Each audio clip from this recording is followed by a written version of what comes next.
Hello दोस्तों, स्वागत है एक बार फिर से आपका हमारे चैनल स्टडी पॉइंट में।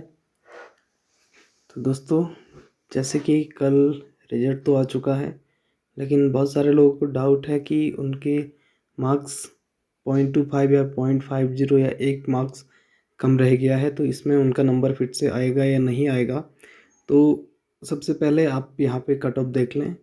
तो प्रत्येक सब्जेक्ट में कट ऑफ, पहला डाउट ये था कि जो प्रत्येक सब्जेक्ट में जो कट ऑफ है वो जनरल की कम गई है और ईडब्ल्यूएस की कट ऑफ जनरल से हाई गई है, ठीक है, या लगभग इक्वल यहाँ पे कट ऑफ है। तो ऐसा क्यों है, ठीक है।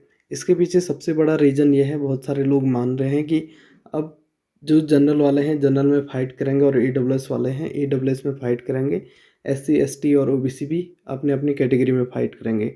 जबकि ऐसा नहीं है। यहाँ पे जब प्रीलिम्स यहाँ पे होता है, या हम कह सकते हैं जो यहाँ पे स्क्रीनिंग का एग्ज़ाम हुआ है, उसमें सबसे बड़ी बात ये थी कि जितने भी कैंडिडेट थे या जितने भी एस्पिरेंट थे, वो सिर्फ अपनी एक पोस्ट पे या अपनी कैटेगरी में यहाँ पे फाइट कर रहे थे। लेकिन जब यहाँ से सिलेक्ट होके कैंडिडेट आगे जाएगा या एस्पिरेंट आगे जाएगा मेंस के लिए, तो मेंस में वो वहाँ पे जनरल कैंडिडेट को चुनौती दे सकते हैं। तो जो ईडब्ल्यूएस वाला है या एससी एसटी ओबीसी वाला है, वो वहाँ पे जनरल कैंडिडेट की सीट को वहाँ पे ले सकता है या ऑक्यूपाई कर सकता है, ठीक है। तो यहाँ पे ये सबसे बड़ी बात थी। अब दूसरी बात यहाँ पे है कि बहुत सारे लोग मानते हैं कि उनकी मार्क्स थोड़ा कम रह गए हैं, या हम कह सकते हैं कि सबसे पहले जो एक सीट है, एक सीट पर यहाँ पर लगभग 15 गुना अभ्यर्थी निकाले गए हैं, ठीक है। तो एक सीट पर 15 गुना अभ्यर्थी निकाले गए हैं, लेकिन कई लोगों को डाउट है कि यहाँ पर एक सीट पर 15 से कम अभ्यर्थी निकाले गए हैं, या कहीं कहीं एक सीट पर 15 से अधिक अभ्यर्थी निकाले गए हैं। तो इसका सबसे बड़ा रीज़न ये है कि जैसे हम अभी सपोज हिंदी की कट ऑफ को यहाँ पे देख लें, तो जो जनरल की कट ऑफ है वो 53.75 है। जनरल की कट ऑफ है 53.75, और जनरल फीमेल की भी है 53.75। और इसके साथ हम अनुसूचित जाति की बात करते हैं, इनकी भी सेम कट ऑफ है, और अनुसूचित जनजाति की 54 यहाँ पे कट ऑफ है, और इसके साथ साथ ईडब्ल्यूएस की 53.75 यहाँ पे कट ऑफ है। लगभग यहाँ पे सबकी कट ऑफ इक्वल है। और यहाँ पे ज़्यादा बच्चे लिए गए हैं या कम बच्चे लिए गए हैं, इसका सबसे बड़ा रीज़न ये है कि यहाँ पे आप एक कॉलम देख रहे होंगे, अनारक्षित उत्तराखंड के अनाथ बच्चे, और यहाँ पर कोई भी अभ्यर्थी उपलब्ध नहीं है, ठीक है। तो इसका मतलब सीधे सीधे सपोज यदि यहाँ पर 2 सीटें इनके लिए रही होंगी, तो यहाँ पे 15 गुना अभ्यर्थी यानी कि 30 अभ्यर्थी यहाँ पर नहीं लिए गए होंगे। तो टोटल जितनी भी सीटें रही होगी उससे 15 से मल्टीप्लाई करके उसमें -30 कर लीजिएगा, ठीक है। तो इतना अभ्यर्थी यहाँ पे निकाले गए हैं।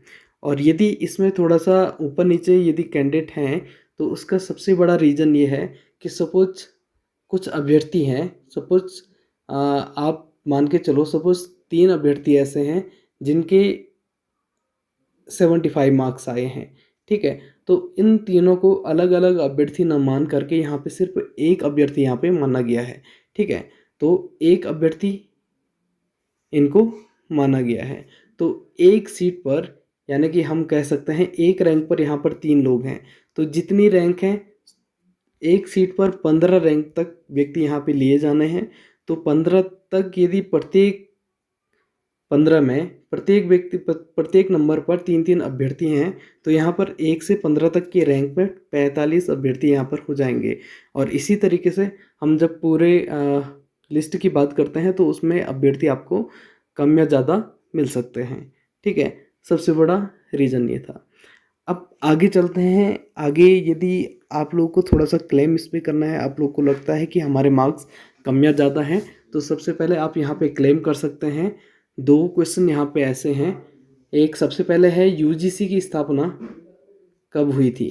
तो यदि किसी बच्चे का यहाँ पे 0.25 या 1.25 से यहाँ पे कट ऑफ रह गया है, तो उसके लिए सबसे बड़ी बात यह है कि यहाँ पे जब हम यूजीसी की बात करते हैं, तो यूजीसी की स्थापना 1956 में हुई है। लेकिन यदि हम बीएड की बुक्स की बात करते हैं, ऑथेंटिक बुक्स की बात करते हैं, तो वहाँ पे यूजीसी की स्थापना 1953 दी गई है। सबसे बड़ी बात यह है। दूसरा क्वेश्चन आपका था, सेकंड क्वेश्चन आपका था कि जो NCTE वाला, तो NCTE वाले क्वेश्चन को यहाँ से हटा दिया गया है। और हटाने का मेन कारण ये था कि वहाँ पे बहुत लोगों ने ऑब्जेक्शन लगाया हुआ था, इसलिए ये हटाया गया है। ठीक है, लेकिन जब आप बुक्स को देखते हैं तो वहाँ पर 1973 आपको आंसर में मिल जाएगा। ठीक है, तो आप इस पर भी क्लेम कर सकते हैं। दो क्वेश्चन तो आपके पास ये हैं। अब आगे बढ़ते हैं। यदि आप लोग को अपना यहाँ पे नंबर चाहिए, या हम कह सकते हैं आप लोग कट ऑफ के अंदर आना चाहते हैं, तो सबसे बड़ी बात है ये है कि अभी तक आयोग को अधियाचन मिल चुका है कि बहुत सारी पोस्टें यहाँ पे खाली हैं, और उन पोस्टों को आने में या उन पोस्टों की विज्ञप्ति जारी करने में बहुत सारा यहाँ पे समय लग सकता है। तो आप लोग यहाँ पे रिक्वेस्ट कर सकते हैं आयोग से या सरकार से, क्योंकि अभी इलेक्शन होने वाले हैं, कि जो भी पोस्टें हैं उनको इस वाले एग्ज़ाम में यहाँ पे ऐड कर दिया जाए। ठीक है, और ऐड करने से फ़ायदा क्या होगा, सपोज प्रत्येक सब्जेक्ट में यहाँ पर 30 सीटें भी बढ़ती हैं, तो 30 सीटें यहाँ पर ऐड होने का सीधे सीधे मतलब है 30 × 15 यानी कि 450 लोग प्रत्येक सीट पर और यहाँ पर ऐड हो जाएंगे, यानी कि वो कट ऑफ के अंतर्गत आ जाएंगे। तो प्रत्येक सीट पर 450 लोग यहाँ पे, प्रत्येक सब्जेक्ट में 450 लोग यहाँ पे अंदर आ जाएंगे कट ऑफ में। तो उन लोगों के लिए ये बहुत ही अच्छा रहेगा जो कट ऑफ के आसपास हैं, या 5, 10 या 15 नंबर के अंतराल से वो एग्ज़ाम क्वालिफाई करने से रह गए हैं।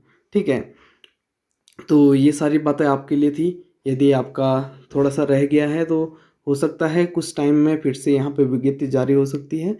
तब तक आप लोग अभी LT का एग्ज़ाम होने वाला है, उसका आराम से तैयारी कर लीजिएगा। ठीक है, यदि आप लोग कर सकते हैं तो आप यहाँ पे सीटें बढ़वा सकते हैं, और कट ऑफ के अंतर्गत कुछ विद्यार्थी और सम्मिलित हो सकते हैं। और यहाँ पे 2 क्वेश्चन ये हैं टीचिंग एप्टीट्यूड के, इन 2 क्वेश्चनों को आप यहाँ पे आयोग से इसके प्रूफ मांग सकते हैं, या आयोग से इनमें आपको या एक तरीके से हम कह सकते हैं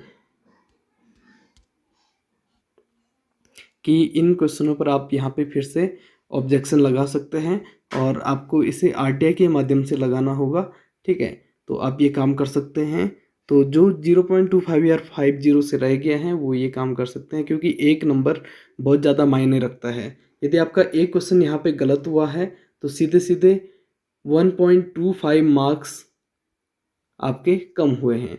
ठीक है, तो 1.25 मार्क्स बहुत ज़्यादा मायने रखते हैं, क्योंकि आपका 0.25 से यहाँ पे सिलेक्शन रुका है। ठीक है, तो एक नंबर आपको यहाँ पे एक्स्ट्रा और मिल जाएगा। तो तब तक के लिए धन्यवाद। आप लोग वीडियो को देखते रहें। ठीक है, यदि आपको वीडियो अच्छी लगती है तो वीडियो को शेयर करें ज़्यादा से ज़्यादा लोगों तक, और चैनल को ज़रूर सब्सक्राइब करें।